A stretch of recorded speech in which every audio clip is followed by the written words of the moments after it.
Well, ladies and gentlemen, again, welcome to the Healthcare Forum.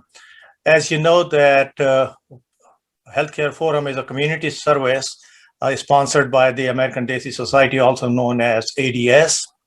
This is not medical advice, nor a consultation. We find very unique subjects and very unique speakers for our presentations. Um, Today's speaker will be introduced by our well-known speaker, member, a supporter of American Desi Society, Dr. Dhiren Nanavati. So without further ado, I'll hand over the microphone and request Dr. Dhiren Nanavati to introduce our speaker tonight. Right. Thank you, Deepak Bhai. It is my pleasure and privilege to introduce the speaker for today. Dr. Kaushal Nanavati is an integrative family physician at Upstate Medical University in Syracuse, New York. He enjoys educating people on wellness, self-care, and achieving satisfaction and peace in life using humor, stories, and real, tangible examples. He was born in India and grew up in Rochester, New York. He has nearly 25 years of experience as a family physician and is also a board certified physician in integrative medicine. He comes from a long lineage of doctors. His grandpa was a doctor, father is a homeopathic specialist, uncle is a psychiatrist, and his grandfather was a patriarch of our family and trained 3 other physicians in our family. Kaushal is also an author, having written several books. One of them is Core 4 for Wellness, which is a culmination of insights addressing the importance of nutrition, physical exercise, stress management, and spiritual wellness to achieve a balanced life. Today, he's going to speak to us on self-care for the body, mind, and soul. So welcome, Kaushal. Our family is very proud of you, and here you go. So, I'm glad that you said you're proud of me before I gave this talk so that afterwards I'll beg your forgiveness now. And I'm joking, folks. I'm humbled to be here. Thank you very much for having me here today. I sincerely appreciate it. I'm on the East Coast of the United States, and, many of you are on the West Coast. So if you need to take a break, if it's dinner time and you need to eat while I'm talking, I'm perfectly fine with that. But without further ado, I'm going to actually get into the talk because there's a lot of content I want to share, really about life, about how to optimize your quality of life, and really to understand what Santosh and Shanti mean in terms of your body, your mind, your spirit. So I'm going to share screen. We practiced this beforehand, and I'm pretty sure that it will work. And so we will do that. And here we go. So I believe you guys can all see the screen now. Yes. Yes, we can see the screen. Good. Yes. Good. So what I want to talk about is this idea of self-care for the body, mind, and soul. The work that I've done, the Core 4 of Wellness, fundamentally gets back to nutrition, physical exercise, stress management, spiritual wellness. And those are key. And before we really got into recording this talk, we were speaking offline, and one of the comments that was made was that sometimes, doing the normal work is felt to be extraordinary by people because there's a void that needs to be filled. And when it comes to our own body and our own health, our own mind, that's also very important. So I was introduced as a physician, and I've been one for nearly, more than half my life, but I'm also a husband, a father, a son, a brother, a friend, a doctor, a teacher, and a Desi. Since Desis rule the world, I put the image of the world right behind me, since we are part of the American Desi Society speaking today. And so the way I think about healthcare and even self-care is really this idea that when you think about healthcare, disease prevention, think about that as a trunk of a tree, right? Think about management as the branches, and think about the leaves as innovations. But the roots are wellness promotion. And historically, our healthcare system has very much focused on disease management or ill care. And my important emphasis is that when we talk about wellness promotion, it's sort of like teaching people how to pave a smooth road, right? Disease management, and even disease prevention, is trying to prevent the potholes in the road. But why not start by teaching people how to pave the smooth road so they can build a healthy life, focus on living a healthy life, rather than having the fear of avoiding illness being the guiding principle in their life, right? So we're going to kind of talk about a lot of these wellness promotion principles in terms of where the science is, what the practical points are, and even in terms of our Deshi community and what we need to think about as well, right? So why we care? Why we care is because when you think about the leading causes of death, and this is from the Healthy People 2020 objectives, the United States puts out every 10 years a new set of objectives. So the Healthy People 2030 objectives have also come out recently, and the data is very consistent that heart disease, cancer, stroke, diabetes, liver disease, and high blood pressure, are some of the chronic conditions where diet and inactivity are actually leading risk factors. In fact, for the Deshi community in the United States, diabetes and heart disease, cardiovascular disease, are two of the key chronic disease that we really need to focus on. And people that even migrate here from India after about 10 years of having assimilated into the United States, they start to show the same disease pattern that is consistent with this. And so we have to think about what we're doing that's uniquely different and what it is that we do when we assimilate that leads to more problems for us as well, right? If you think about the cost of these diseases, think about the fact that cancer, costs nearly 180 billion. This is data from 10 years ago. So you can only imagine how much the cost is now. Coronary heart disease, obesity, diabetes, stroke. And again, all of these conditions where diet and activity are leading factors in creating them within the body and for our society as well. And we're not talking about millions of dollars, we're talking about billions of dollars, right? So why do we really care about self-care? Why it matters is because poor nutrition, lack of physical activity, and poor oral hygiene contribute to chronic disease and literally create the same number of deaths per year as caused by tobacco and 13 times more than caused by guns. And when you think about, what's discussed in the media and in the world of politics, guns get a lot more attention than nutrition and physical activity. And that's a shame. And I'll put in a plug for oral health because I have a sister who's an implant specialist and brother-in-law who's an oral surgeon. And so I want to make sure that I acknowledge oral health. Otherwise, next time I'll be struggling to smile in front of them. So the mouth is a gateway to the body. We know this. And in 2007, only 44.5% of people aged 2 and older had even gone to a dentist within the previous 12 months, right? Think about 2020. Less than 10% of people, because most dental offices were closed for prolonged periods, right? So, now we're in 2021. And I know the situation in California is changing. At the same time, when opportunity arises, it's important to have a professional cleaning. But in between, what you want to think about is brushing twice a day, flossing once a day, and rinsing your mouth out after a meal. And some facts that we don't even think about, that we didn't even learn really is, that when you brush your teeth, most people will brush their teeth and then rinse their mouth right away, right? The problem with that is you don't even give the toothpaste time to work. So ideally, you're supposed to brush your teeth and then not rinse right away. Give it a few minutes before you rinse so the toothpaste and the fluoride actually have a chance to benefit your teeth and your gums. Same thing goes for mouthwash. Most people will use mouthwash, rinse their mouth, gargle, and then just rinse with water and be done with it. The problem is, again, did the mouthwash even have seconds to work before you spit it out, right?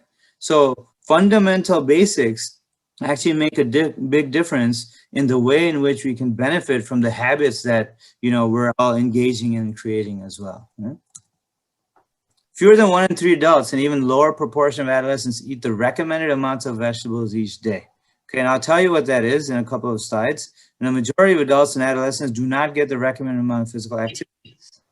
As I say these things, think about it in your own mind, right? What are you doing regularly? How are you eating regularly? Are you physically engaged every day or consistently, right? And that's one of the big themes about self-care is consistency, right? Habits are formed with consistency over time. In fact, a study in 2011 showed that it takes 66 days to form a habit, anywhere between 21 to 120.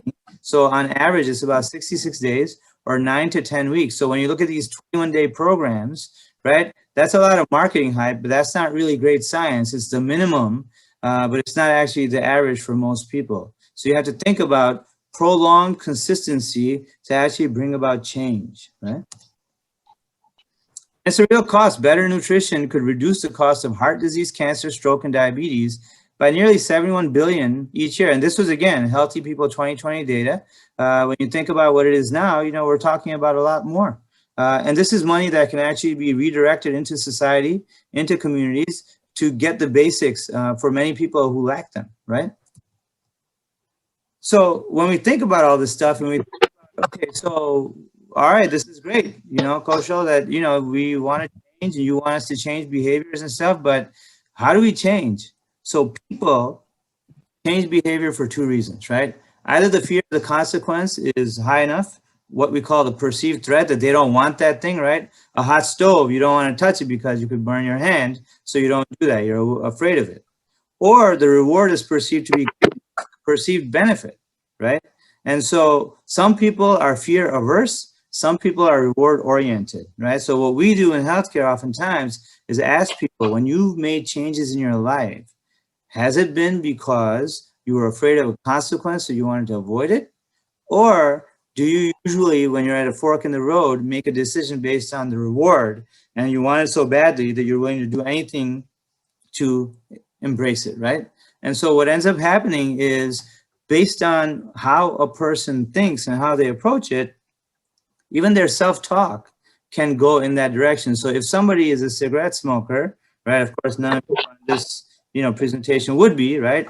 We're all wiser than that. But if somebody's a cigarette smoker, if they're fear averse, right, then the self-talk or even what their physician should talk about is the consequence, right? So if you're a smoker, you know, and you're fear averse, if we tell you about the risk of cancer and cardiovascular disease and, you know, food not tasting as well and other risk factors that go along with it, erectile dysfunction, decreased libido, all of these things, then that might actually make you think twice, right? But if you're reward oriented and I tell you about all the risks, you're really not gonna, it's not gonna hit home, right? And if you're reward oriented and I tell you that, hey, if you quit, you know, food will taste better, your energy will be better, you know, erectile dysfunction, libido will be better, risk of cancer and heart disease will be better. Suddenly, you know, you can be like, ah, you know what? I like that and I want that, right? So even in your own mind, if you have a behavior that you're trying to change, think about, am I fear averse or am I reward oriented? And if that's the case, let me do my research in that direction so that I can reinforce for myself the reasons to make the change, right? And gain the confidence to actually take that next step towards change. Okay? And I think about this image as a dynamic for life, right? So I don't know if any of you have ever surfed before. You guys are, many of you are Californians. I've never surfed before, but I think about life like a surfer on a wave, right? And so the surface underneath, just like the wave, is constantly changing, right? Just like life, it's a constant dynamic. And the real key is figuring out how to balance yourself, right? So if you stay stuck in the past for too long, looking behind you, you're gonna fall off, right? If you look too far into the future, looking too far forward, leaning too far forward, you're gonna fall off. So the best thing you can do is to try to find your balance in the present moment and then adjust and adapt, do the give and take, right? Based on what your needs are, and then you'll find that sense of balance, right? And so I always think about this image. And if I'm feeling off balance, I try to remind myself, am I stuck too far in the past or am I thinking too far ahead? And what do I need to do to bring myself back to the present moment and gain my sense of balance? Right? So what we want to do is strengthen our fort, right? With a strong body, a strong mind, and a strong spirit, right? And, you know, for any of you that are interested, you can always find me on social media, on Facebook or Instagram or LinkedIn. I usually put up posts like these that are motivational or inspirational. And I promise you, I don't really have time to follow all of you or to troll you. So don't worry, I won't be trolling you anytime soon. And so let's talk about this, right? So this is kind of a summary of the books I've written. the core four of wellness, and I call this core four the fundamentals of wellness. My books give you a little background. When my son was 2, my wife and son went to India for a couple of months, and during that time, I started to write some things down because at that point we had been married for about 5 years, and my wife had said, "Listen, I get what you're saying. Why don't you put it in a book so other people can get it too?" And so I started writing it, and then soon it became 2014, 2015. And my son was now, 12, 13, 14 years old. And my wife said, "Listen, if you don't finish this book, I might either have to write it for you, but if you do finish it, I'll publish it for you." And so in 2016, we published the first book, Core 4 of Wellness. She actually designed the covers and also helped to edit it as well. And so this is kind of my life's work and the culmination of not only what I've experienced as a physician and throughout life, through guidance from our extended family, my parents, etc., but also it's the work that I'm doing now as Assistant Dean of Wellness at Upstate, and also sharing with those that I have an opportunity to engage with. So we're going to talk about nutrition, physical exercise, stress management, and spiritual wellness. And I want to give you the fundamentals, right? We don't want to go into minutia as we have limited time, but I do want you guys to understand the fundamentals because it's really important and it's not too complicated, right? So we start off with KISS, right? Keep it simple, silly, right? And it's really important because you don't have to get complicated. And if anybody wants to dive deeper into nutrition, probably the best resource is Harvard's Healthy Eating Plate. If you type in Harvard Healthy Eating Plate in your search engine, you will find the link to this website where not only do they have information, they have recipes, and they have the science, right? So I'm going to summarize it for you here. But if you want more detail or want to go more in depth, you definitely can. The U.S. government's food plate is another resource. It's more of an expert panel, so I tend to prefer the Healthy Eating Plate as a great resource that keeps getting updated based on new evidence. And the fundamental is to try to get 7 to 9 servings of vegetables a day. Okay, many of us eat, either are vegetarian or eat a lot of vegetables, but just to get an understanding, 1 serving of vegetable is 1 measuring cup of raw or half a measuring cup of cooked vegetable, right? So to get 7 to 9 servings can be like a lot, can seem like a lot. But if you're good about it, and if you have a good sized salad at lunch, and a good sized salad at dinner, you can get 2 to 3 servings each time, and that's 5 to 6 servings right there, right? And then if you snack on some vegetables, I like to deshify. I'll use the word deshi as much as I can today. For the American Deshi Society. So I like to deshify my vegetables. So we'll cut up carrots and cucumbers and squeeze some lime on it because, again, a lime here in the US tastes like a Deshi neem or limbu. So squeeze some lime, a little salt and pepper. You can add a little mirchi if you like to, and suddenly it becomes a great snack. You can even take broccoli, right, and steam some broccoli, squeeze some lime on it, right? Deshify a little bit with some masala.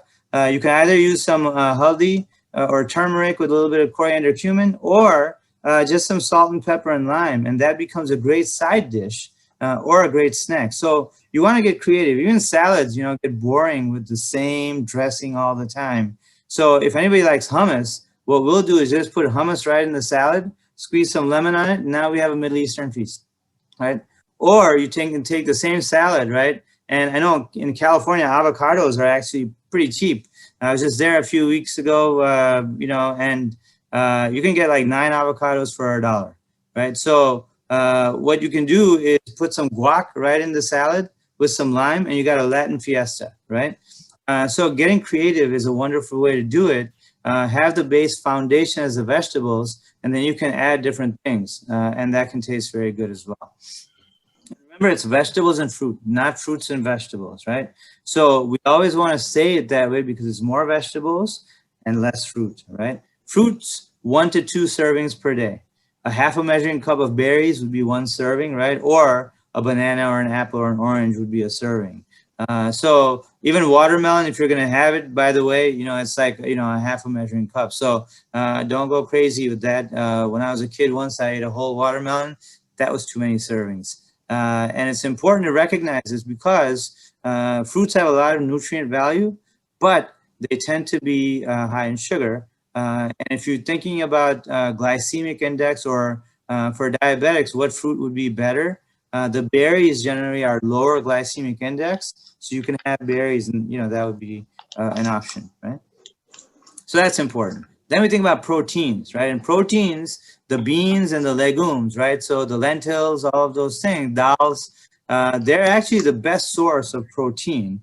And in the Mediterranean diet, when they looked at that, which includes things like fish and wine, olive oil, yogurt, legumes, and nuts, when they went back, the fish and wine, for those people that like it, tasted great, but it was the legumes that gave the best benefit for morbidity, which is sickness of any kind, or mortality, which is death from any cause, right? So when you think about it, they're essential as a primary protein source. Now, the beauty of these things, beans, lentils, legumes, is that they also have what we call essential amino acids.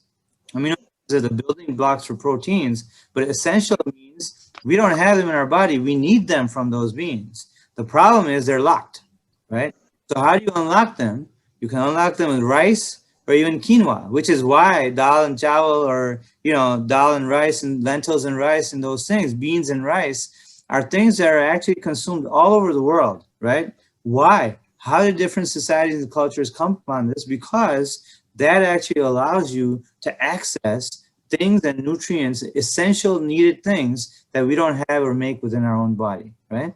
So that's very important. And for those of us on this call who occasionally eat animal proteins, etc., and again, no judgment past here. This is a judgment-free zone.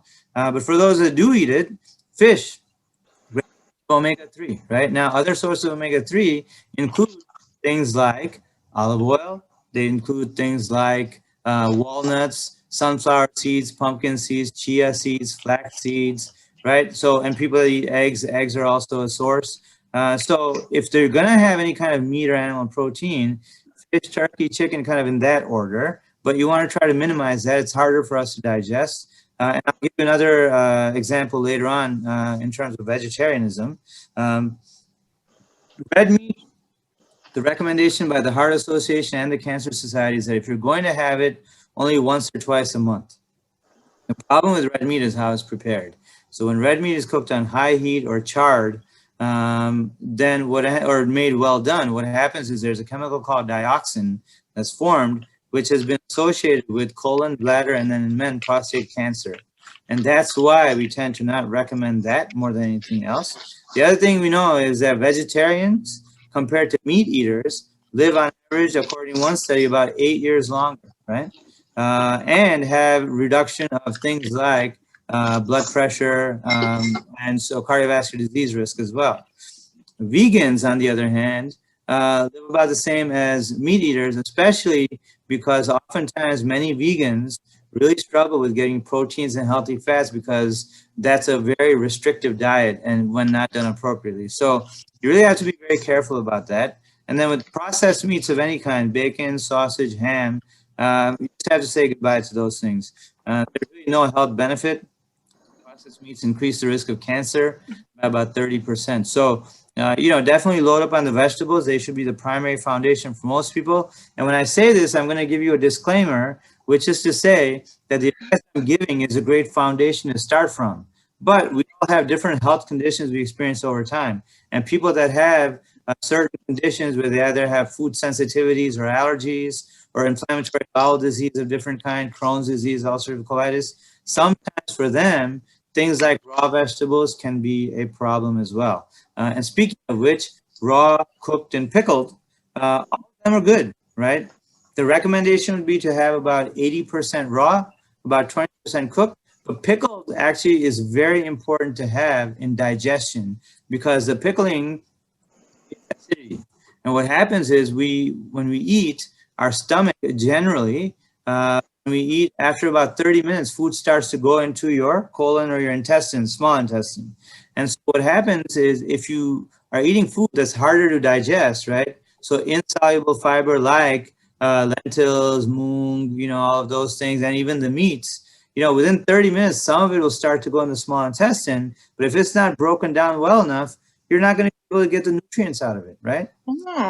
Stomach can only make so much acid, right? And when you have the pickled foods, that actually helps because that's more acid coming in to aid in the digestion. So if you think about it, the Germans, right? So they eat a lot of meat, but they also have beer and sauerkraut. Sauerkraut is pickled, right? Cabbage. So that and the beer, which is acidic, actually help them digest the food that's a natural part of their tradition, culture, etc. Right? For us, we have our pickled vegetables. So if you think about our, traditional thali, right?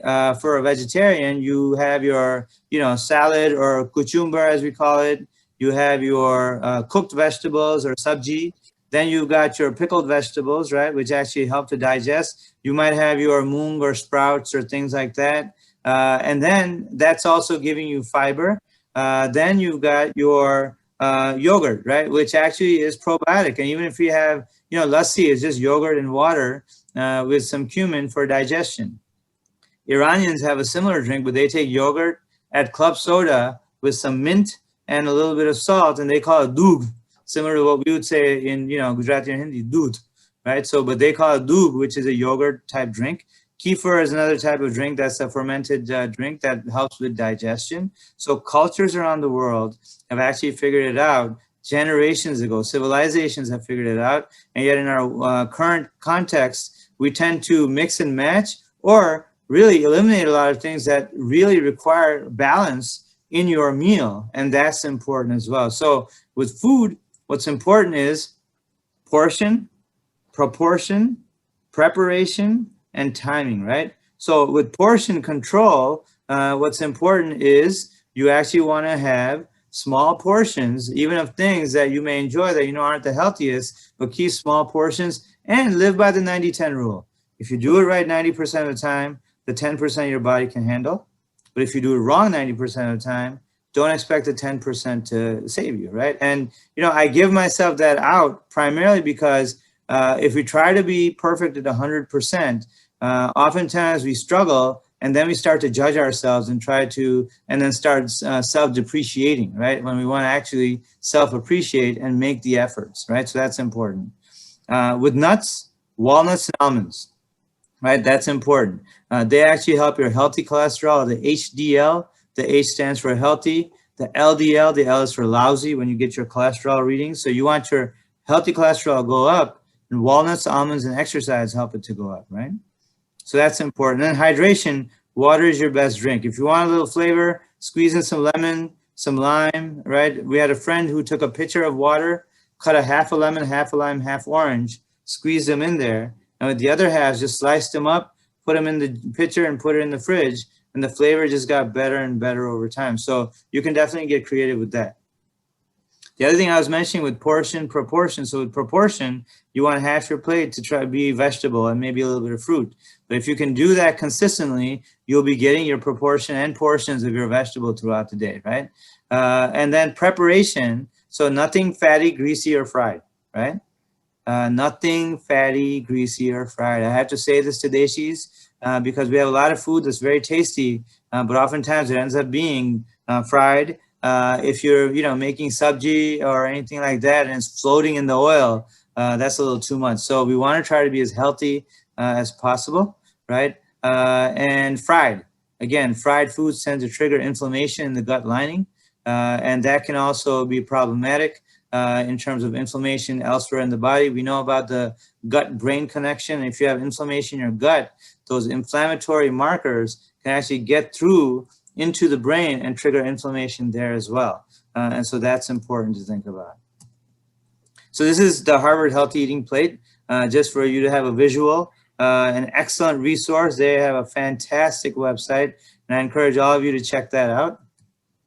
And if you think it's just me saying all this stuff, but where's the data? Well, this was published in 2014. And what this study showed was that when they looked at it, they actually found that there was an inverse association between fruit and vegetable consumption, right? Even these scholars said fruit and vegetable, and they should have said vegetable and fruit. But fruit and vegetable consumption mortality with benefits seen in up to 7+ portions, right? So what it really showed, right, was that fruit and vegetable consumption was associated with reduced cancer and cardiovascular mortality. Vegetables had a stronger association with mortality than fruit, right? So more vegetables, less fruit. Again, the science backs it up, right? Consumption of vegetables or salad was the most protective. So as I was saying, 80% raw, right? Frozen and canned fruit consumption was apparently associated with increased mortality, statistically significant, right? Per portion. So the more frozen canned fruits that were consumed, risk, right, for mortality. So as I was saying earlier, right, vegans eat no animal products. Lacto-ovo take milk and eggs, right? But when compared to meat eaters, vegetarians have lower obesity, reduced risk of cardiovascular disease, lower total mortality, and lower blood pressure, right? So that's really important to pay attention to. And again, bringing ourselves back, right? Don't judge who you've been. Starting now with better information, you can start making better choices. And that's the goal, right? Is if we focus on making today better than yesterday, we can look back on a life well lived, right? But if we save for tomorrow what we can do today, we're going to look back on a life unfulfilled, right? Because frankly speaking, I've never met anybody who lived with tomorrow, right? Every day we wake up is today. So focus on making today better than yesterday. One little thing, one little change, right? One extra smile, right? One normal deed, as was mentioned earlier, that can become extraordinary because there was a void in that space, right? That's important. And the WHO actually even went as far as recommending that if we place a tax on sugary drinks, that can lower the consumption and reduce obesity, type 2 diabetes, tooth decay, right? And what they found was that fiscal policies that would lead to at least 20% increase in the retail price of sugary drinks would result in a proportionate reduction in consumption of these products, right? Why does this matter? This matters because there's data, okay? So sugar-sweetened beverages, sugar-sweetened sodas, women who had one soda a day, sugar-sweetened, okay, versus women who had one a month. The women who had one soda a day, one sugar-sweetened soda a day, actually had a 63% increased risk of rheumatoid arthritis showing up, right? That means the sugar-sweetened soda is inside a cell, inside the middle, the nucleus of the cell, at the DNA, and then flipping a switch, right? That is pretty potent stuff. In fact, there's data that shows that women who have 2 to 3 sugar-sweetened sodas a day, okay, actually have a 20 to 30% increased risk of heart disease, right? And look at all the marketing, right? Look at all the marketing that soda and sugar-sweetened beverages get. And I just wonder why we don't do a better job, right? And so if anybody has to leave early, I'm kind of giving you the part of the punchline now. That way you don't feel like you missed out, right? So the bottom line is this, right? Try to get 7 servings of vegetables a day, right? What I call live by the 7s. 7 servings of vegetables a day, right? 7 hours of exercise a week, and we'll talk about this next. 7 hours of sleep per night, right? And so when we think about it, 7 to 9 hours of sleep is optimal for adults, okay? And if you get less than 7 hours or more than 9 hours, that's actually been shown to be associated with a higher weight, right? Actually increased weight. So we want to be careful about that, but those are the optimal numbers, right? So we talk about 7 hours of exercise. The World Health Organization looked at 144,000 plus people, right? And what they found was that people who got 7 hours of moderate intense activity per week, okay, compared to people who got less than a half hour of moderate intense activity per week. Now, moderate intense means going hard enough that you could speak in small sentences, not so you're going to pass out, and not so you can have a long-winded conversation, right? So it's individual variant on that day what that moderate intensity is. But people that got 7 hours a week compared to the people that got less than 30 minutes a week, the ones that got the 7 hours had nearly 40% reduction in death or mortality from all causes, right? There's no pill in the world that gives you those odds. And speaking of the vegetables, within the vegetables, the cruciferous vegetables, so broccoli, cabbage, cauliflower, kale, spinach, Brussels sprouts, asparagus, mixed greens, collards, right? Bok choy, any of those cruciferous vegetables, if you get 3 servings a day, there's data that shows that actually reverses plaque in arteries and makes the lining of the arteries healthier. Now, there is no pill in the world that actually does that. So these vegetables and this exercise can do for you what medicines don't. And it's within your own power, right? You get to control that versus getting a pill from a doctor and then having to go back in every 3 months and get blood work and all these things. And suddenly now you're dependent on somebody else. Whereas in this case, it's your choice how to do that, right? So that's very important. And so again, with exercise, recognize that you want to be consistent, and as little as 10 minutes at a time has shown cardiovascular benefits. So you don't have to do an hour every day if you don't have that time. Some days you might have 10 minutes, other days you might have an hour and a half, right? During these last few months, my wife had actually gone to help my brother-in-law with their newborn. And so I was at home alone. And, I was thinking, if I'm watching television with family, usually we're sitting down and watching it. In this case, I was home alone. So what I'd do, I'd get on the treadmill, right? And I'd put on my, Netflix on my phone, and I'd watch a show. And then suddenly I could just press next episode. And now I'm doing an hour and a half to 2. And I'm enjoying myself, and I was getting the activity, right? So it's really important to figure out what works for you and then make it happen, right? And so the third fundamental in the core 4 is this idea of stress and stress management. And this really came to me. I had a patient who came to me, probably about 15 years ago, who said, I've got a lot of stuff, doc. And I said, okay. I said, well, do me a favor. Write it all down for me and let's talk about it. So she came back and she brought in 8 pages, right, of stress in her life, everything that she could possibly think of. And I was like, wow, this is a 15-minute family doc visit, and you got 8 pages? I said, why don't you do me a favor? Make 2 columns, right? One that says things I can do something about, and one that says things I can't control. And when she came back, 1 page was hers to own. The other 7 were stresses in her life, but things that she couldn't directly do anything about, right? Children's issues that they came to her after the fact, after making the choices. At that point, she can only guide them, but she can't own the consequences, right? And in fact, what often happens for people, we use words like empathy and compassion. So think about this, right? Empathy is something, they talk about, everyone should show more empathy, more empathy. Well, if you think about empathy as taking someone else's problems on your shoulders, right? Feeling that burden, while they also have it on their shoulders, right? Compassion, think about walking alongside them, right? And they can lean on you as they need to, right? While they're solving the issue, right? So I tend to think that compassion is something that we can show everyone all the time, right? Empathy is something that we can use selectively, because otherwise that can become a heavy burden to bear as well, right? And so that's important. And so I use this quote, inhale peace, exhale stress, as a way to recognize, and to bring yourself back, right? To bring yourself back, which is to say, when you take a nice deep breath, what you're doing is inhaling a sense of calm, right? And when you exhale stress, it's really about releasing the things that don't serve you well, right? So inviting that which serves you well with an inhale and releasing that which doesn't serve you well with an exhale, right? And it's important, we think about meditation, we think about deep breathing. At the end, I'm going to actually help us do a little bit of an exercise on that. But this deep breathing, and the way it works is actually belly breathing, right? So it's not with your chest coming up and down, but right now, put your hand on your stomach, right? I'm actually opening my screen so I can actually see you guys, right? That way none of you can cheat, right? And I'm cheating when I say that. But I'm going to stand up and show you. I'm not ashamed. And so all of you can do it too if you want to. But basically what you do is, when you breathe in, right, instead of your chest going up and down, it should be your stomach that actually pushes out when you breathe in, like a balloon blowing up. And then when you breathe out, the stomach comes back in, right? So when you breathe in, the belly pushes out. And when you breathe out, the belly comes back in, right?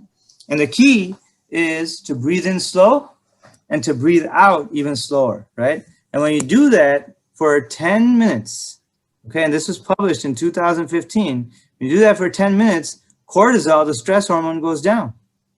That affects blood pressure, blood sugar, your metabolism, your immune system, inflammation, and oxidative stress or precancerous change, right? this DHEA, which is a hormone that is a precursor for testosterone and estrogen, actually after the age of 40 starts to go down. Well, with 10 minutes of this belly breathing, it can actually start to come back up, and that has some anti-aging effects, okay? Serotonin goes up. Serotonin, think about Prozac, right? Zoloft, the SSRI or antidepressant medicines, right?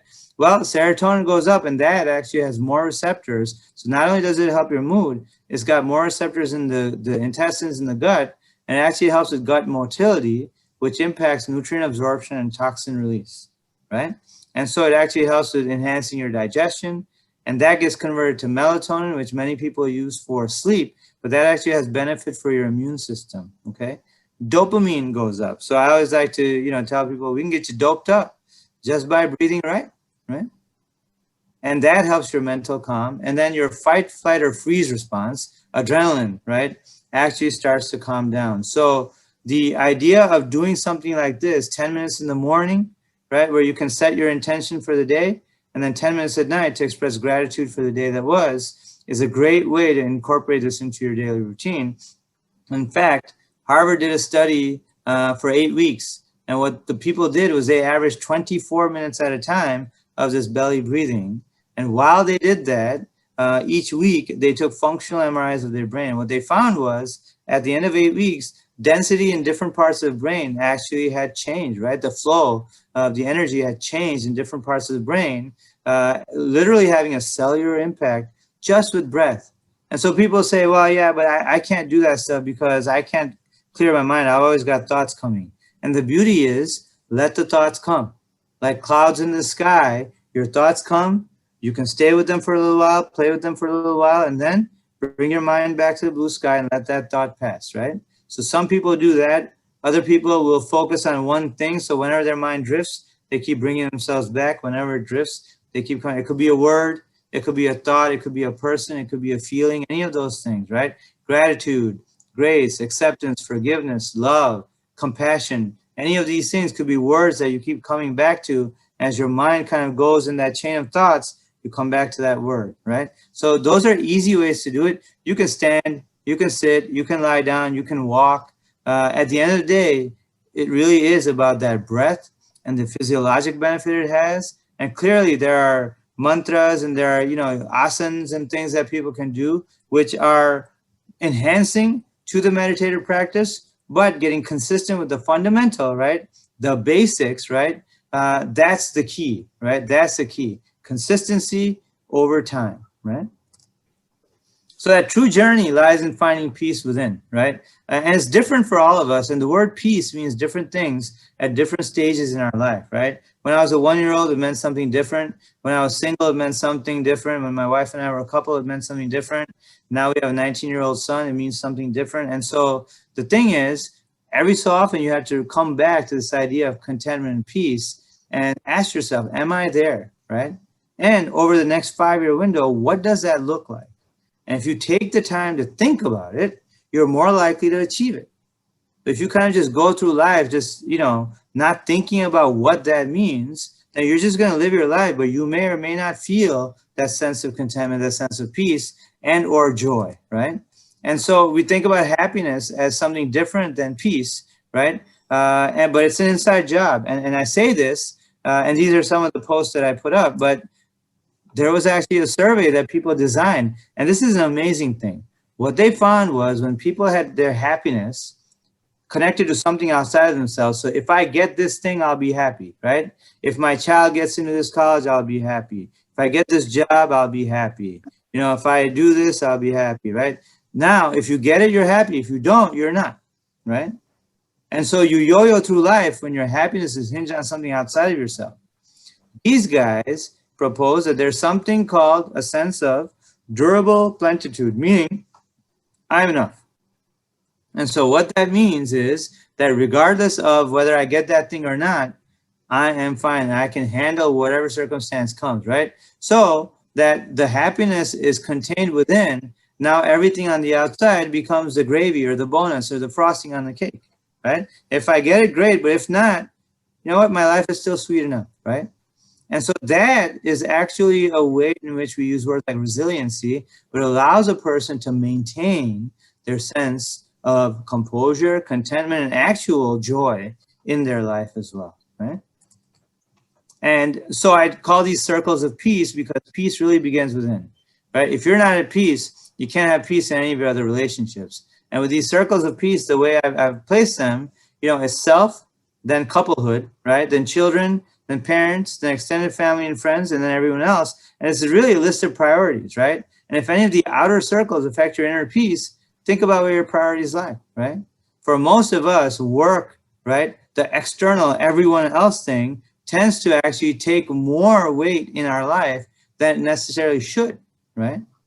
Our whole life is determined by the work life for a majority of our lifetime, right? And when you think about it, it's crazy when you're at work for a majority of your waking hours, you get a couple of hours with your family, right? And then that's it, right? So you really have to think about where your priorities lie. And I put children on the inside and parents on the outside, because when the children are younger, they're more dependent, our parents are more independent, right? But over time, as parents get older, they become more dependent, children become more independent, and then you can shift the priorities. And for all of us, it may be different labels that you put for yourself, but this is a great way to do it. So if any of the outer circles affect your inner peace, just think about where your priorities lie, right? And another way to look at it is if it's you at the center of all of your relationships, right? And if you want to maintain peace, right, in those relationships, if you think about it, right, if you're not at peace, none of those relationships have a chance for peace because you're a part of that equation, right? If you're at peace, all of those relationships have a chance of peace because you're a part of that relationship. So you actually have a great potential. And is it easier to fix one or to fix 50, right? And so if we focus on just identify our sense of peace and contentment and make sure we're in that space, it's going to be easier in our relationships to also achieve a sense of contentment and peace, right? And why does that matter? Because we all know this too well, right? In our relationships, oftentimes when there's, a sense of disconnect, right? We don't quite feel like we're connected. Oftentimes we're too far apart, right? Sometimes we feel like too much stress, too much tension because we're too close, right? But when it's just right, there's harmony. And I say this in terms of our relationships, but at the cellular level, you've got the, cells with electrons and protons. In the outer sphere, you've got the planets in the solar system, the galaxy, where there's balance based on attraction, right? Law of attraction and repulsion, right? And so in our own relationships, if we find that we feel like, I'm just not quite connecting with this person, it may be that we're too far apart, right? And so we may need to step in and get to know them a little bit better, right? Get to know their goals a little bit better. And suddenly we're in that place of harmony, right? Sometimes if there's too much friction, it may be that we're too close, right? And it's very difficult for us to move the other person's position, but we can adjust our own perspective, right? And when we do, there's much greater potential for us to achieve balance and harmony, right? And so that's very important to think about, and that matters. And, a few years ago for my medical students, I wrote about relationships, and I said, they're like the two posts of the ladder held together by the rungs, right? And these are the rungs, commitment, compromise, honesty, forgiveness, communication, acceptance, love, caring, availability, right? Being present, sharing goals, mutual respect, and trust, right? And I thought this was like the coolest analogy that I came up with this ladder, right? I thought I was, a genius for it, right? And I'm smiling as I say this. But then a few years later, I was just kind of looking at some slides and kind of redoing some of the images, and there's DNA. The human body already has this relationship thing figured out. That's how, the building block for our even being present is founded, right? These two posts held together by the rungs, A, T, C, G, right? And so when you think about it, the universe has actually given us great insights even within our own body. We just have to pay attention, right? We just have to pay attention. And so when we think about contentment and peace, acceptance and forgiveness lead to contentment and peace, right? Santosh and Shanti, right? Santosh being contentment, Shanti being peace, right? Santosh being masculine, Shanti being feminine. You go a little further east and you got yang and yin, right? These principles have been around for a long time, right? And the key is to start with yourself. We're very tough, right? We're very harsh on ourselves oftentimes, right? And it's really important to think about because one, I'll say this too, we're not selfish enough, right? The word selfish has a very bad connotation, right? We always get told, don't be selfish. And yet, when you think about self-care, self-love, self-respect, those are good forms of selfishness, right? And I think about, Gandhiji, I think about Mother Teresa, Martin Luther King, a lot of these people that were thought to be so selfless, right, and so giving to the world, they had to have been selfish first to have found their inner peace, right? Self-care, self-love, self-respect, right? Those are good forms. And so when you think about it and take a hard look just at yourself, most of us aren't selfish enough, right? We need to take care. I mean, if you were selfish enough, you'd make sure your meal included the healthy foods that serve your body well, right? And when we're not, and we're eating things that don't serve us well, that's actually not a good thing, right? That's actually not self-love. It's not self-care. It's not self-respect, right? And again, I say that with the 90-10 rule in mind. I'm as guilty as anybody else of not being 100% there. It is a work in progress, and all we can do is make today better than yesterday, right? So if we focus on this and connect the dots of joy in our life, we can paint a smile. We can all paint a frown, right? We all have these moments that are tough and difficult. If we continue to connect the dots of joy in our life and make these memories, make these moments, we can have a wonderful, memorable living experience. And it's almost a repository that you can go back to anytime when you're feeling down. Just go back to the library of joyful moments and just pick one. And suddenly you're going to be smiling, right? I think about life. If you think about life like a soup, right? Or a dal, let's say, and you taste it and suddenly you don't like the taste of it, right? How are you going to change the flavor? By adding more of what you like until that becomes a dominant flavor. And that's the living experience, right? If you have bitterness, if you have distress, if you have flavors in your life that are not serving you well, start adding the flavors that serve you well. And so you can enjoy that experience. You can embrace that experience more so, right? And I'm starting to get close to the end here. So, take a nice deep breath right now. We're going to keep on going. But remember this, the life you've lived thus far is a story to be told. You can tell that story, but the life you have yet to live is a story only you can unfold, right? The steps you take now will build the life moving forward, right? And so I talk about this, and this is the kind of concluding principle, and then just a couple of slides, right? This idea of love. So I saw this movie Interstellar in 2015, and in there was a theme where they were trying to get Matthew McConaughey back, but the equation was false or inaccurate, and so they couldn't get him back. And the understudy for the professor who had fudged the equation happened to be McConaughey's daughter, I believe, and she realized there were two constants missing. One was the effect of gravity, which if you think about it is the law of attraction and repulsion, as I was talking about earlier, and the other was love energy. And so in this movie, I'm thinking, that's nice, it's a movie. But a couple of months prior, I had gone to a National Integrative Medicine conference where people were presenting data and they would say love is essential, right? While they're presenting numerical data. And I thought, wow, that's interesting that these scientists are talking about love. And Harvard actually looked at men for 75 years, looking at what brings them happiness and satisfaction. And the main author, a British gentleman, they had published a book and he said, I can summarize 75 years of data in 5 words. And he said, happiness is love. Full stop, and that was his, British for a period, right? So happiness is love. So this movie, I'm thinking love, love, love, right? And then I'm thinking every civilization has come to the same conclusion, but every next civilization doesn't start from there as their starting point.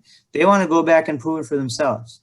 Just like a teenager who won't listen to their parents until they become the parent saying the same thing again, right? So what if we actually accepted the conclusion of civilizations time immemorial, right? I actually minored in philosophy in college, and so I read the Gita multiple times, the Vedas, Upanishads, the Bible, the Quran, the Old Testament, a lot on Buddhism. And, it all comes back to this, but it's not just love. It's actually unconditional love, right? And unconditional love is giving for the sake of giving, right? And receiving without condition, right? And so I've started talking to my patients about unconditional love. And then a year and a half ago, I realized, you know what? The human heart beats 86,400 to 144,000 times a day. And every time it beats, it sends off blood, doesn't know where it's going, doesn't know what it's going to do, doesn't know whether it'll be received or not, but it keeps on giving unconditionally. And we use the symbol of the heart for love. So literally giving love unconditionally. And when that blood comes back, it doesn't know where it's been. It doesn't know what it's done. It doesn't care what shape it's in. It opens up, embraces it, nurtures it, and then releases again, right? And if our heart's doing this 100,000 plus times a day, how can we not be the embodiment of that? And in fact, what the heart teaches us, right? Every time it beats, it has these coronary arteries that it feeds so it can keep on beating, right? Now, what does that mean? That is selfish, right? Self-care, self-love, right? And if it didn't do that, it couldn't feed the rest of the body. So for those of us that feel like, you know what, we should give, you should give. Absolutely. Start by giving to yourself so that you can continue giving to others. And that's not a bad thing. It's not about, disrespecting. It's actually about respecting yourself, right? And recognizing that, again, within our body are these universal examples of ways in which we can not only be self-sufficient, but self-respecting and self-loving as well, right? And so that's important. And the last couple of slides, and then we're done.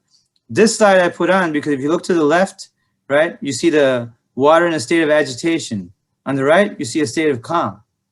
Right? And when you think about it, to go from a state of agitation to a state of calm, what's the secret? Well, I call this a bridge over troubled waters. And literally, there were just some posts underneath. There's no, magic to it. It's a matter of 1 degree of change, right? Shifting 1 degree, right, from where you are presently towards your sense of contentment and peace. And if you keep that as your barometer, right, and use unconditional love as a fuel that gets you there, you can continue to make 1 degree of change until you get there, right? And so that's important, right? And so I'm going to have everybody just take a few deep breaths, right? So if you don't mind, and this is the second to last slide, so we're almost done, right? Just everybody take a nice deep breath and take a nice few deep breaths. If you want to close your eyes, you can. And I'm just going to repeat this because this is a great way, right, to start off your day, right? And this is really a meditation called Just for Today, right? So as you take these deep breaths, just think in your mind, just for today, I will walk away from, right? And then you can finish that thought for yourself. What would you walk away from just for today, right? Something that doesn't serve you well. Just for today, I will embrace. What will you embrace, right? Just for today, I will release, right? What will you release? Just for today, I will focus on. Just for today, I will not accept, right? And I talked about acceptance, but there are some things that we don't accept, right? I don't invite those who take away my joy into my life to stay, right? If you want to join me in my joy, I've got all the love for you. If you want to take it away, I don't really have time for it because life is very limited in so many ways, right? Just for today, I will love unconditionally. Just for today, I will. And then you can finish that thought, right? What will you do, right? And I talk about life being limited, but I also want you to think about this. Seconds, minutes, hours, days, weeks, months, years, right? These are human constructs, right? The universe never said measure time in this way, right? Between this moment and this moment is an infinite amount of time. The real key is what are you doing with it, right? What are you doing with it and how are you valuing it, right?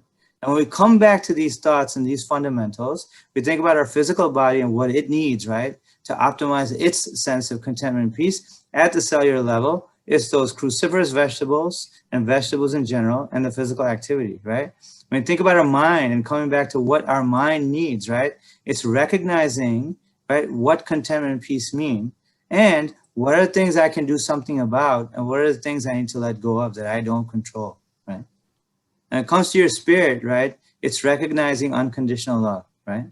And being the embodiment of that, right? Being the presence of that, being the light that shines brightly so that others may know the way, right? That's the best we can do. And then this one is for my cousin, my respected elder cousin, Dhiren Bhai. This was several years ago. My son there on the left, my wife in the background.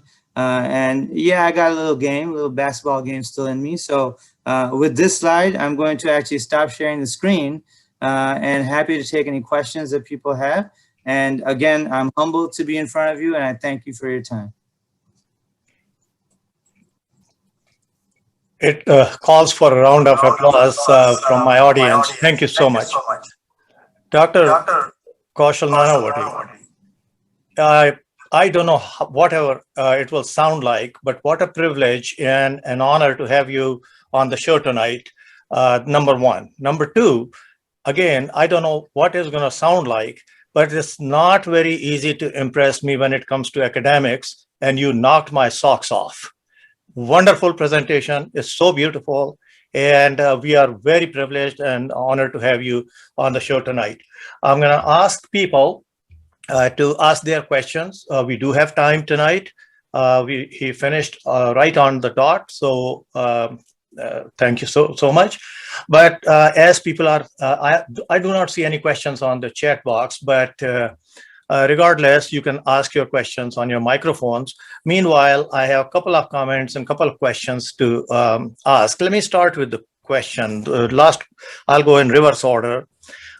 You had a number of slides with a title message on it with your name as an author. Are these the titles of your books? And if they are not, why not? So the books are primarily titled Core 4 of Wellness. When it comes to some of the titles on some of the posts, what I've done oftentimes on social media, especially as a way of connecting with people, is that oftentimes I'll do my morning reflection, and whatever thought comes to mind, I'll actually post it with some reflection about it. And so I use some of those images on slides as well, just for people to actually be able to connect multiple senses while they're listening, they're seeing, and that helps them to connect as well. So the fourth book is going to be, in the works, and it's going to be about rules of engagement relating to different, not only relationships, but stations in life as well. And this morning, I actually put a post up about, there's a classic saying that, the crack is where the light comes through. And that saying is about when people feel broken sometimes, right? And so the idea is that the crack can serve two ways. One is to allow the light to come through, right? Which is the joy and the love and the compassion. But it's also an opportunity to release the things that don't serve us well, like anger, fear, remorse, guilt. All those things can be released from that same crack. So while the light is where the light comes through, it's an opportunity to release the things that don't serve us well. That's fantastic. I'll have offline chat with you later. I serve as the managing editor of some of the publications, so we'll talk a little more about that. Yeah, I am really proud of you. Like Dhiren said, he's very proud of you, and it was such a great talk. And I was just, keep on listening, and it's polished my brain so much. We know these things, but there's, it's okay. Yeah. But now, you have to follow it. It's very nice talk. Thank you. I think, it's one of those things where, I'm at a medical school teaching a lot of this, and oftentimes, the hardcore scientist often looks at some of these things and so, you're just talking about vegetables and working out and all those things. But the reality is, when you think about it, that's like the foundation, right? And that's the most important thing. And if you think about, our education throughout the years, through our childhood, these were things that were told to us by our parents, our families, etc. And schools didn't really emphasize it to the same degree, right? And I went to school in India for when I was younger as well. A school that I went to, we actually did help in the preparation of food and all those things. But consistently, when you look at society, whether it's America, Europe, Asia, they don't really emphasize this from early on. And these are the foundational pillars for a quality life. My feeling is, if somebody achieves contentment and peace, they've already reached the other side of the finish line, right? At that point, every next moment is bonus, right? So if you're 60 or 70 and you're content and at peace, if you died at peace, right? There are people who think longevity is about the years in your life, but it's actually about the life in your years, right? How do we build that life? That's the important thing. That's excellent. I very much like your idea of the circle of peace and the priorities in life, and how you can move people in and out of those circles so you can make the changes according to as the life progresses. That was very impressive, I thought, and it will stay with me for good, I guess, whatever is left of it. Actually, my daughter is into it too, and she used to tell me all these things, but now is coming from you. We are gonna send this video to her too, because she's on call today, so she couldn't come on Zoom. But yeah, she will like it. And now it's more. It's gonna be. I'm gonna do more because it's coming from you, and it's very promising too. Dr. Sood, you have a question, ma'am. Please go ahead. Yes, I do. As mentioned earlier, I want to thank Dr. Nanavati for this talk. That was simply fantastic. There was not one moment when my mind wandered off to all the things that I'm looking at in my kitchen that need to be done. I was mesmerized by every single subject that you broached. There was a lot to take in, and I will have to go through all the numerous pearls that I was showered with today in your speech. I will keep tabs on them and try to include them in my day-to-day process of thinking and acting. And I would hope that we can invite Dr. Nanavati again, probably in the near future. If he could make the time for us, there is so much to absorb that it would be worth listening to this talk again. So thank you again very much. Along that line, thank you for echoing that sentiment. And Dr. Nanavati, you have a standing invitation to appear on this forum. And there is another forum that I'm thinking of. Will be extending invitation to you, and that's a much bigger platform in a different setting. But nevertheless, I invite you to this forum again, depending on your time, and off and on, we will connect with your cousin, Dr. Dhiren Nanavati, to see when is the next time you can oblige us again. I'm waiting for more questions. There is a comment that came out. Well, that came out from Dr. Sood herself. Beautiful presentation. I loved the 1 degree change photo between calm and agitation. How to make that 1 degree of change.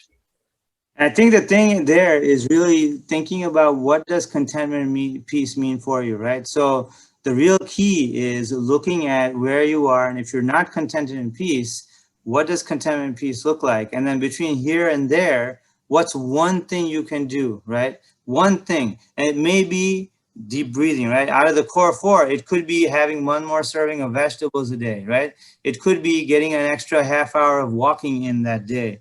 It could be taking a nice deep breath just in the moment, right? And that's actually a wonderful thing, what we call pattern interrupt breathing. There's a gentleman, David G., he's in California, used to work with Deepak Chopra, who actually talks about this pattern interrupt breath, where all you have to do, any given moment, if you're not feeling contented and peace, take the longest, slowest, deepest breath in that you can and keep going, and then breathe out even slower, slower, slower, slower, slower, and suddenly you won't be thinking about the thing you were thinking about, and now you created a fork in the road.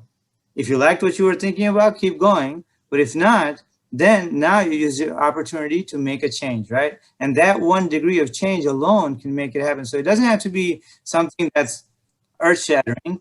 It's little things at a time, and you make that little change, and then think about your worldview. If you're content and peace, stay there for a while. If you're not, make 1 more degree of change until you keep going. And the motto is build yourself up, don't beat yourself down, right? So we're not looking for perfection, we're looking for progress towards our sense of contentment and peace. And I consider those 2 things to be the only needs in life. Everything else is a want. And if your wants take away from those needs, then think about where your priorities lie, right? Come back to Santosh and Shanti, come back to contentment and peace and what that means for you. And that will always be your North Star guiding you in that direction. I'll give another second. If anybody else has a question, please speak up now. I would like to, first of all, again, thank Dr. Kaushal Nanavati for giving his precious time for the forum. And this was just an amazing, very well thought of, very well presented presentation. I really want to thank you for that. And joining from East Coast at 9 p.m. for us California people. So again, thank you for that. And I know you have the books, but I was wondering if there is any other social media platform that you have that I can send people over to follow, like Facebook or Instagram or a website. And if you can please share that with us. Yeah, so on Facebook and on Instagram and on LinkedIn, if you look up Kaushal Nanavati MD, you should be able to find it. And basically it's got, you know, unfortunately, this is what you see, but that's the image that's on those links. So you'll be able to find that. And that's where I often will share, you know, newer content, updated content, you know, for people to connect to as well. Wonderful. Thank you again so much. I have So- one comment. Yes, Um, Dhiren bhai. I'm officially extending an invitation to Kaushal and family to come to the West Coast. And of course, online to listen to you and seeing you is one thing, but if you can spare a day for us, I'll be happy to arrange for a talk somewhere here, and people will have an opportunity to interact with you for a longer period of time and in person. And it'll be a privilege and pleasure on our part to have you here. I did tell that. We'll figure that one out offline, Dhiren bhai. Dhiren bhai, you're my agent anyway, so you know. Dhiren bhai is our agent too, in more than one way. So I have a comment and a question. As I said, I'm going sort of backwards in your talk. So you said along the way, 1/7, 1 out of 7 parts of me is a sleep specialist. And so along that line, I'm going to ask this question. And you very appropriately said, and this is a comment, that's not a question, that 7 hours, so less than 7 hours and more than 9 hours of sleep causes weight gain. And that is based on scientific data as well as the epidemiologic data.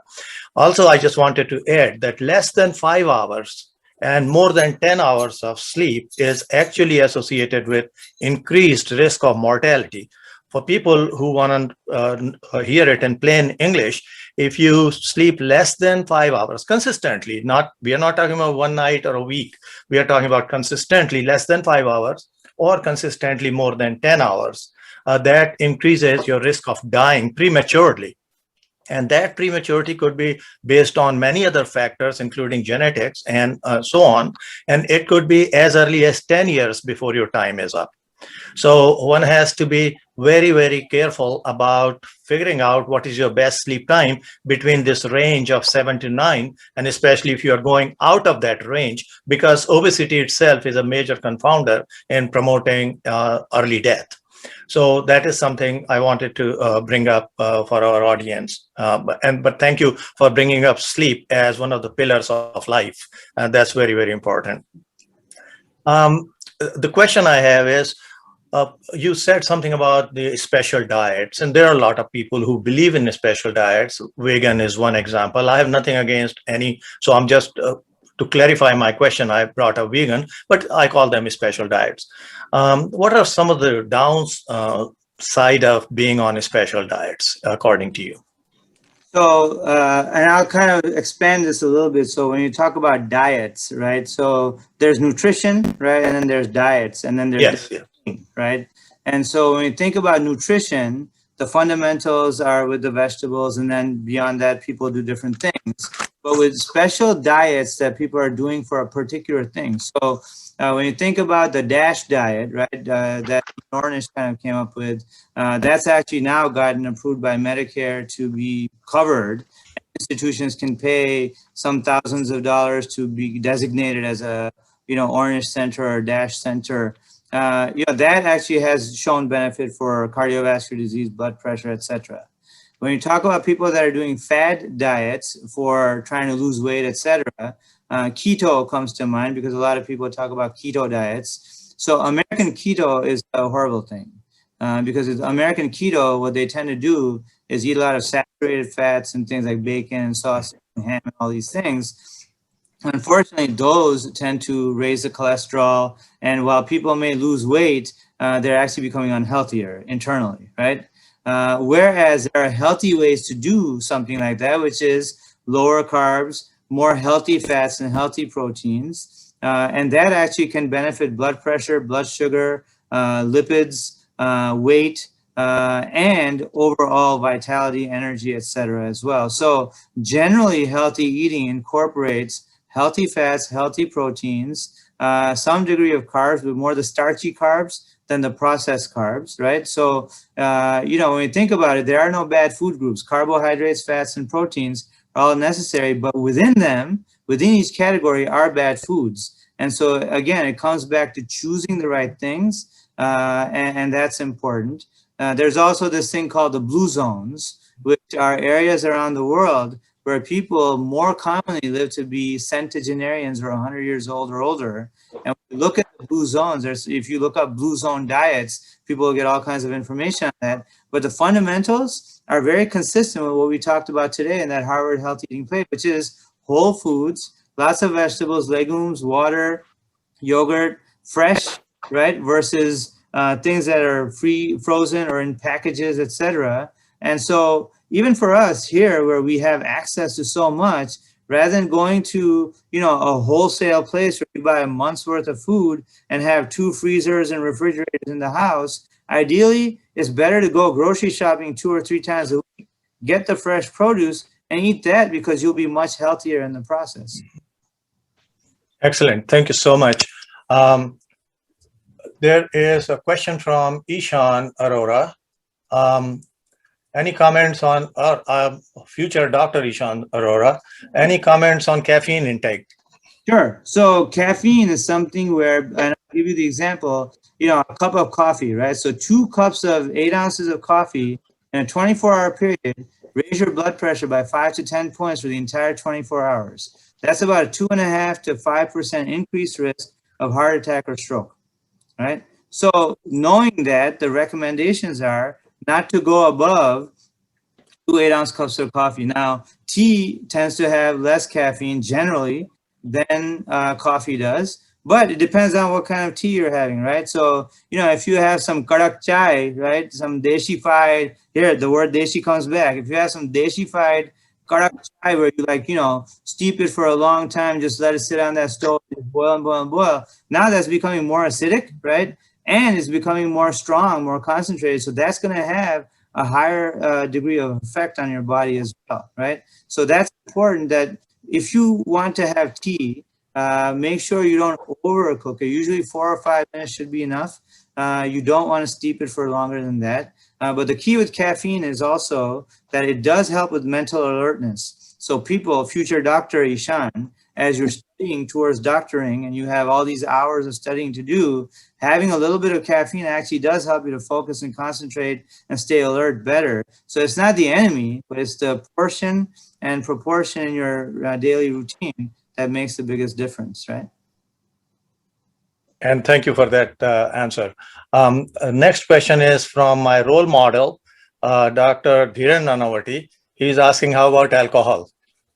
So alcohol is not your friend, period, end of story.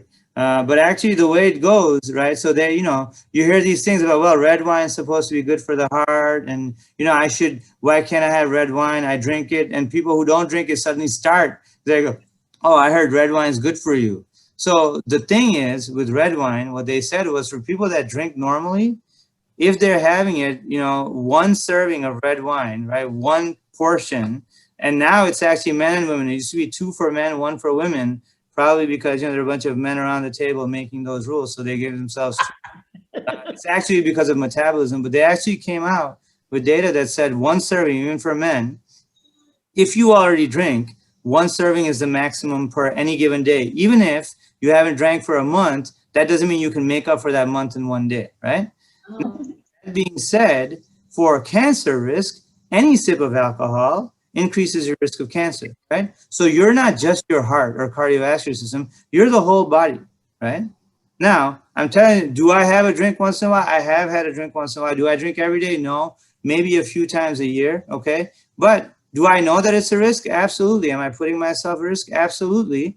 So guilty as charged, but the science actually would support the statement that any alcohol consumption does tend to increase the risk for some chronic diseases in the body. So as a physician, if you're asking me, I'm not going to encourage you to drink alcohol, right?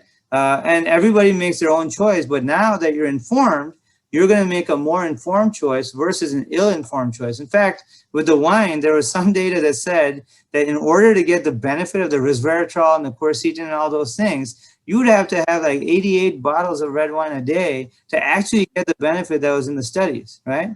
Now, none of us on the screen can do that. I can guarantee you that. You can try, it's not going to happen, right? Yeah, sometimes the answers do not validate what you want to validate, but the truth remains.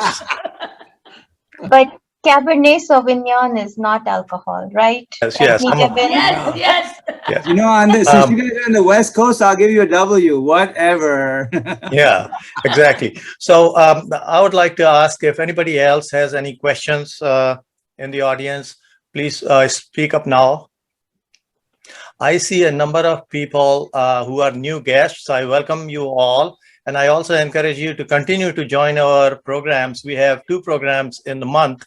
One is this Healthcare Forum, which is pretty much a community service sponsored by the American Disease Society. And again, as I said in the beginning, there is a disclaimer, which is legal disclaimer, that this is not a medical advice, nor it is a consultation. Our speakers, which are astute in their field, they address the most common and most important problems within the community and our society. So this is one of those programs that falls under the public service announcement regulation. So I wanted to say that, and it's the last call before I close the meeting.